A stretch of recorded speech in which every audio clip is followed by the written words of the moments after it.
आज हम आए हैं चित्रकूट के विशेष लोगों के साथ व्हाट इज़ इंडिया पर डिस्कशन करने के लिए। नमस्कार जी।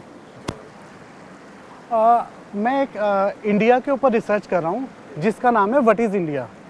उसमें हम देख रहे हैं कि कैसे अपने देश भारत को हम एक सपनों का देश बना सकते हैं। आपने देखा होगा ना, बच्चे कहते हैं, बड़े भी कहते हैं हम उस देश में शिफ्ट होना चाहते हैं, अगर उस देश में चले गए तो हमारी लाइफ सेट हो जाएगी, चेंज हो जाएगी। तो मेरा प्रयास है हम एक ऐसा अपने देश के लिए सपना बनाएं जिसमें बाहर के लोग भी यहाँ शिफ्ट होना चाहें। तो इसी के लिए मैं एक यात्रा पे निकला हूँ। पहले अयोध्या गया था, फिर प्रयागराज, फिर अब यहाँ चित्रकूट आया हूँ। मेरी कोशिश है श्री राम के पूरे पाथ को कवर करूँ। तो सबसे पहले शुरू करते हैं एक दूसरे को जानने से। मेरा नाम रितेश रावल है। मैं पिछले 10-15 साल से एजुकेशन को ट्रांसफॉर्मेशन के लिए काम कर रहा हूँ। मैं चंद्र प्रकाश खरे, वर्तमान समय में भारतीय जनता पार्टी का जिला अध्यक्ष हूँ। मैं रामेंद्र गौतम, यहाँ जो स्टोन क्रेशर है भरतकूप में, हाँ जी, जहाँ भरत जी ने सारे तीर्थों का जल छोड़ा था, वहीं पे स्टोन क्रेशर है। करीब 1 सैकड़ा स्टोन क्रेशर है। हाँ। मैं वहाँ क्रेशर एसोसिएशन का अध्यक्ष हूँ। तो आप चित्रकूट के उसमें इकोनॉमी में पार्टिसिपेट कर रहे हैं। जी जी जी, बिजनेस को बढ़ा रहे हैं आप। हाँ? जी जी, हाँ। बिल्कुल बिल्कुल, बहुत अच्छी बात है जी। नमस्कार गुरु जी। हाँ। महंत दिव्य जीवन दास, दिगंबर अखाड़े का महंत केशवगढ़ रामकुटी, और इसके साथ ही विश्व हिंदू परिषद संगठन में बहुत दिनों से, लगभग 20-25 वर्षों से अनवरत सत्प्रयास और उस संगठन में सक्रिय सहभागिता और केंद्रीय मार्गदर्शक मंडल में भी हूँ। तो सबसे पहले चित्रकूट को जानने से शुरू करते हैं। हाँ जी, चित्रकूट आपके लिए कितना महत्व रखता है? चित्रकूट हमारे लिए क्या, पूरी दुनिया के लिए महत्व रखता है। हाँ जी। चित्रकूट एक ऐसी भूमि है जिसने राजा राम, हाँ। जो बनवासी राम के रूप में चित्रकूट आए थे, उनको भगवान बनाने का काम किया। चित्रकूट वह भूमि है कि जो अपने लिए नहीं दूसरे के लिए काम करती है।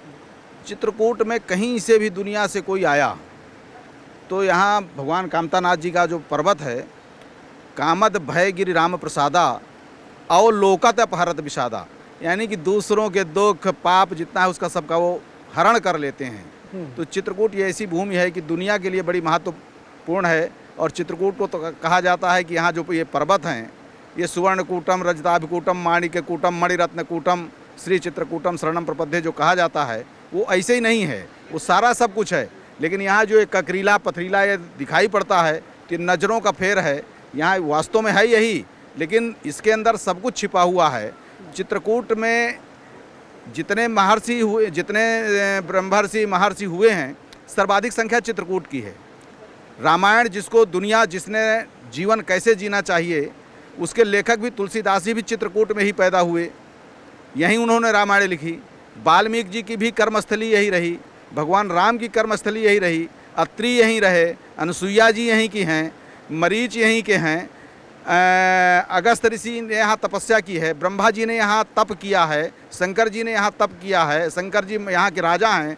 तो इस तरह से चित्रकूट दुनिया के लिए बड़ा महत्वपूर्ण है, केवल मेरे और यहीं के लोगों के लिए नहीं, दुनिया के लिए बड़ा महत्वपूर्ण है। चित्रकूट का एजुकेशन सिस्टम कैसा है? चित्रकूट का एजुकेशन सिस्टम बीच में हमारे यहाँ बड़ा विकृति आई, और निश्चित तौर पर अभी भी अशिक्षा हमारे यहाँ बहुत है। और उस शिक्षा के स्तर को सुधारने के लिए जो काम अब हो रहा है, यहाँ विश्वविद्यालय के नाम पर मध्य प्रदेश में एक अपना चित्रकूट पे ही नाना जी ने स्थापित किया ग्रामोदय विश्वविद्यालय है। अपने उत्तर प्रदेश के हिस्से में वो भी नहीं है। अच्छा। जगत गुरु रामभद्राचार्य जी महाराज ने एक दिव्यांग विश्वविद्यालय यहाँ, अनूठा दुनिया का विश्वविद्यालय यहाँ प्रारंभ किया, जिसमें दिव्यांग लोगों को शिक्षा दीक्षा दी जाती है। लेकिन सामान्य जन के लिए विश्वविद्यालय हमारे यहाँ से 300 किलोमीटर दूर झांसी में है। फिर अच्छा। सब उसी से एफिलेटेड हैं विद्यालय। और इधर जाएं तो 150 किलोमीटर दूर प्रयागराज है, जहाँ विश्वविद्यालय, इस बीच में कोई विश्वविद्यालय नहीं है। हाँ। तो स्कूल लेवल पे तो सीनियर सेकेंडरी स्कूल्स होंगे यहाँ पर? नहीं, सीनियर सेकेंडरी स्कूल हैं, लेकिन वो अब प्रारंभ हुए, चूंकि ये बड़ा दस्यु प्रभावित क्षेत्र रहा है। एजुकेशन पे अभी काम करने की बहुत ज़्यादा जरूरत है। हाँ। जी। चित्रकूट में आपको सबसे ज़्यादा क्या पसंद है? वैसे तो ये पूरा चित्रकूट ही, यहाँ भगवान राम रहे हैं, पूरा ये रमणीय स्थल है। लेकिन फिर भी जो सबसे अच्छी जगह है यहाँ, जो कामतगिर पर्वत है, अच्छा। दूर दूर से लोग आके जिसका परिक्रमा करते हैं। भगवान राम वहाँ रहे वनवास के दौरान, तो वो पर्वत मुझे सबसे अधिक पसंद है। अच्छा। और जंगल के बीच में ये बड़े सुंदर सुंदर स्थान है। सतभंग ऋषि आश्रम है, अमरावती आश्रम है, ये सारी जगहें बहुत अच्छी हैं, सारी जगहें मुझको बहुत पसंद है। ठीक है गुरुजी, आपके हिसाब से चित्रकूट में जो टूरिज्म आता है तो उसके लिए हम क्या और बेटर कर सकते हैं? चित्रकूट में और बेटर क्या होना चाहिए? चित्रकूट में पहले से ही बहुत सी ऐसी पर्यटन की बहुत सी सुंदर जगहें हैं जहाँ पर लोग जा सकते हैं, लेकिन जो विशिष्ट लोग विशेष क्षेत्रों से विशेष सुविधा वाले लोग आते हैं उनके लिए थोड़ा सा इंटीरियर प्रतीत होता है, क्योंकि यहाँ पर अभी हवाई यात्रा की शुरू होने वाली है। हवाई यात्रा भी, हाँ, एयरपोर्ट बन रहा है ना शायद यहाँ पर। एयरपोर्ट वो भी शुरू हो जाए। और इसके साथ ही अभी यहाँ पर जैसे दूसरे अन्य जगहों पर 5 स्टार और 3 स्टार, क्योंकि जो विदेशी लोग, बाहर के लोग, पर्यटक लोग आते हैं उनको विशेष सुविधाएं अनिवार्य दशा है, नहीं वो रुकने में सक्षम नहीं होते। तो यहाँ पर हर प्रकार के दृश्य हैं, चाहे वन का देखें या नदी का देखें, पहाड़ का देखें, पठार का देखें, हर प्रकार का दृश्यांकन यहाँ पर स्थित है। केवल वहाँ के लिए पहुँच मार्ग व्यवस्थित और थोड़ा सा जो आने जाने वाले पर्यटक हैं उनके रुकने की व्यवस्थित सुविधाएं, क्योंकि बाहर से जो आ रहा है, हम लोग तो जंगली जीव हैं, आप हम सब, तो कहीं भी रुक सकते हैं, कठिन भी, क्योंकि तप की भूमि है ये। तप आधार सब सृष्टि भवानी, कठिन भूमि कोमल पदगामी, कौन हेतु बन विचरव स्वामी। राम जी ने अपना राज्य छोड़कर चक्रवर्ती सम्राट दशरथ के पुत्र होते हुए भी कंटकाकीर्ण भूमि, हिंसक जंतुओं के मध्य कुश की साथरी में यहाँ पर शयन करते थे, लेटते थे। तो यहाँ पर उन्होंने बहुत कठिन तप किया। तो इस प्रकार से ये तपस्थली है, लेकिन जो बाहर से आने वाला व्यक्ति है उसको निश्चित रूप से सुविधाएं होगी, तभी इसका आकर्षण होगा। चित्रकूट में जो डेवलपमेंट हो रही है, जी। मतलब क्या क्या डेवलपमेंट हो रही है चित्रकूट में? नहीं, चित्रकूट में इधर तो बहुत डेवलपमेंट हुआ, जैसे आपने कहा सपने साकार हो। हाँ जी, हाँ जी। तो यहाँ के लोग कभी जब टीवी पर देखते थे कि बड़ी चौड़ी सड़क है और फर्राटेदार गाड़ियाँ उसमें से निकल रही हैं, हाँ, तो मोदी जी ने इस सपने को पूरा किया है यहाँ। अच्छा। बुंदेलखंड एक्सप्रेस वे बनाकर हाँ, हाँ, हम लोगों को भी रोमांच होता है जब बुंदेलखंड एक्सप्रेस वे पर चढ़ते हैं और फिर उससे चढ़ करके जाते हैं। हाँ, हाँ, तो जब उस पर चलते हैं तो मुझे लगता है कि इस तरह की सड़क पर यहाँ के लोगों को चलना दूभर था, कभी बाहर जाना आना बहुत कम होता था। हाँ, हाँ, अभी भी इस जनपद में ऐसे लोग मिल जाते हैं जो ट्रेन पर नहीं चढ़े, हाँ जी, तो ऐसी रोडें केवल टीवी पर देखते थे। तो वो सपने साकार हुए लोगों को, हाँ, हाँ, और लोग जो यहाँ का गरीब जनता है वो स्वप्न देखती थी कभी मेरा भी पक्का मकान बनेगा। तो प्रधानमंत्री आवास में वो भी इस समय बन रहे हैं। बल्ब मेरे घर में टिमटिमाएगा तो वो टिमटिमाने लगा है, मुफ्त में उनको कनेक्शन भी मिला है। रसोई गैस का चूल्हा भी उनको मुफ्त में मिला, तो उन्होंने भले 1 बार 2 बार से, लेकिन ला करके उसको लगा लिया है अपने घर में। मेरा भारत बदल रहा है, वो यहाँ अब दिखाई पड़ने लगा। बदल रहा है। पिछले कुछ सालों में पूरे भारत में सड़कें बहुत बनी हैं। जी जी जी, बहुत एकदम कनेक्टिविटी पूरे इंडिया में। नहीं, कनेक्टिविटी यहाँ काफ़ी हुई है। एयरपोर्ट भी बहुत जल्दी चालू होने वाला है बुंदेलखंड एक्सप्रेस वे के माध्यम से। अब यहाँ पहले मथुरा और हरियाणा, दिल्ली के लोग नहीं आ पाते थे, इटावा, आगरा, यहाँ के लोग नहीं आते थे, बड़ा रास्ता खराब रहता था, उनके लिए कोई सीधी कनेक्टिविटी नहीं थी। अब वो सीधे कनेक्टिविटी यहाँ से बुंदेलखंड एक्सप्रेस वे के माध्यम से झांसी और उसको सबको जोड़ दिया उसने। तो अब लोग आने लगे हैं। यहाँ पर्यटक बहुत ज़्यादा मात्रा में इधर 3-4 सालों में बढ़ा है। खाने में क्या वो चलता है? यहाँ का खाना क्या है? आप जैसे कहते हैं शहर का एक खाना होता है, चित्रकूट का क्या है? यहाँ का खाना बहुत ही पौष्टिक, हाँ, और बहुत ही स्वादिष्ट होता है। हम्म, जैसे अरहर की दाल हो गई, अच्छा, और चने की रोटी हो गई, कहीं कहीं चने की रोटी मिलती है, चने गेहूं की मिक्स, और मसूर की दाल हो गई, मूंग की दाल हो गई। मतलब यहाँ बिल्कुल सादा खाना है, सादा भोजन है। जैसे हम बनारस में गए थे तो बनारस शहर का कल्चर क्या है, वो सुबह नाश्ता घर के बाहर लेते हैं, पूड़ी सब्जी समोसे ये चीज़ चलती है। तो यहाँ पर यहाँ सुबह में लोग अपने घर की जैसे वो है चना उबाल करके या फुलो करके चने हैं, हाँ जी, हाँ जी। ज़्यादातर गांव देहात में आज भी वही या चलता है। मूंग को फुला के मूंग मुंगोड़ा मूंग बनाते चना और हैं। ये मूंग के मुंगौड़े बना करके अच्छा। माने घर का नाश्ता ही सुबह करेंगे या और और दही- दोपहर में दही रोटी जलेबी दाल है। चावल ये इस तरह का लेंगे, ज़्यादातर वही चलता है। अच्छा, यहाँ भी दही जलेबी चलती है? दही जलेबी चलती है लेकिन यहाँ बहुत कम मात्रा में। हाँ, हाँ। मतलब शहरी क्षेत्र में तो है, अभी देहात में अभी भी वही नाश्ता हमारे यहाँ चलता है। अच्छा। भुजा करके चना की बहुरी है, हाँ। वो भुजा वगैरह वो जो है। क्या लगता है भारत में जो भारत के दूसरे शहरों में है उनमें डेवलपमेंट कैसी चल रही है पूरे भारत शहर पूरे भारत और में देश- डेवलपमेंट तो मुझे लगता है कि अब बहुत बेहतर हुआ है, हाँ जी, हाँ जी। और वह डेवलपमेंट तो कई मायने में हम लोग तो ये देखते हैं कि जैसे हर क्षेत्र में बहुत आगे हम गए हैं, हाँ जी, हाँ जी। और डेवलपमेंट जैसा आधुनिक विकास जिसको कहते हैं वो बहुत बड़े मात्रा पर हो रहा है। हाँ, हाँ। अब हम उत्तर प्रदेश में ले लें तो पहले एयरपोर्टों की संख्या बहुत कम थी, अब कई हो गए, इंटरनेशनल एयरपोर्ट भी हमारे यहाँ बन गए।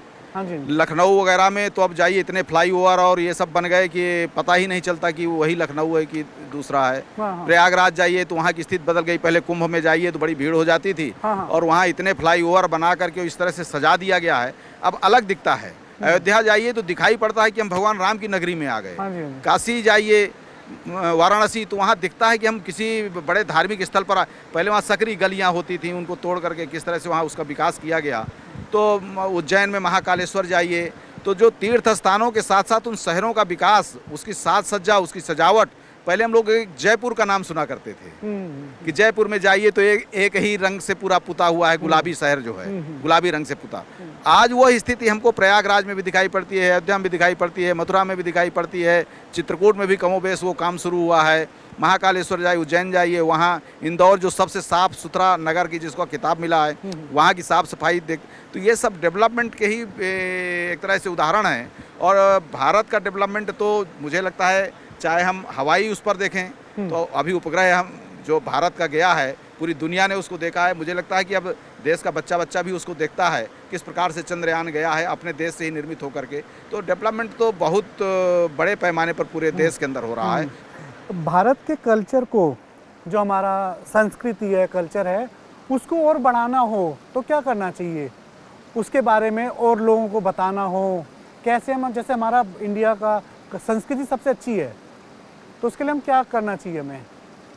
विशेष प्रभावशाली ढंग से अपने आध्यात्म, धर्म और संस्कृति के मुख्य बिंदुओं को जनता जनार्दन के सामने प्रस्तुत करना पड़ेगा। इसके साथ ही जो हमारे विद्यालयों में नन्हे मुन्ने बच्चों में, जैसा कि कहते हैं, वो बच्चे जो होते हैं कच्चे माटी मिट्टी के होती है, हाँ। मिट्टी होती हाँ, है, हाँ। उसमें जैसे संस्कार आप डालेंगे वो संस्कार बाद में प्रौढ़ हो जाएंगे, परिपक्व हो जाएंगे, फिर उसमें परिवर्तन नहीं होता।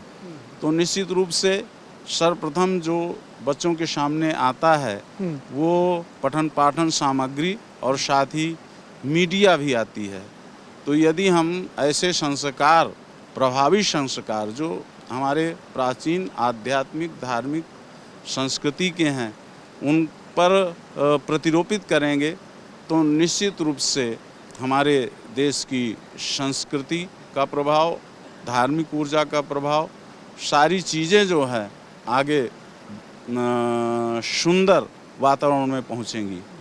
जैसे पहले प्राचीन काल में रामचरितमानस के अध्ययन के माध्यम से वो संस्कृति बरकरार रही, तो ठीक उसी प्रकार से आज वो प्रभार वो जो है मीडिया के ऊपर और जो हमारी नवीन शिक्षा प्रणाली है उसके ऊपर आ गया है। तो इस पर निश्चित रूप से शासन प्रशासन और साथ ही जनता जनार्दन सबको जागरूक हो करके और अपनी संस्कृति, अध्यात्म और धर्म को बचाने के लिए उस ओर उन्मुख करना पड़ेगा सारी प्रणाली को।